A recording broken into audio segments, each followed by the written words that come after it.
साधेपणा आणि थेट संवादाने सुनित्रा पवारांनी पिंजून काढला बारामती लोकसभा मतदारसंघ। कुठलाही गाजावाजा नाही की कुठल्याही लवाजम्याची भपकेबाजी नाही।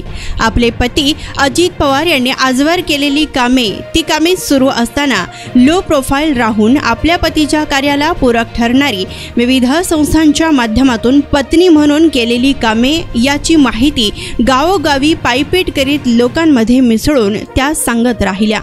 गेल्या 15 दिवसात पवार कुटुंबात वादग्रस्त वक्तव्याबद्दल माध्यमांमध्ये ताणतणावांचे चित्र महाराष्ट्रापुढे उभे राहिले।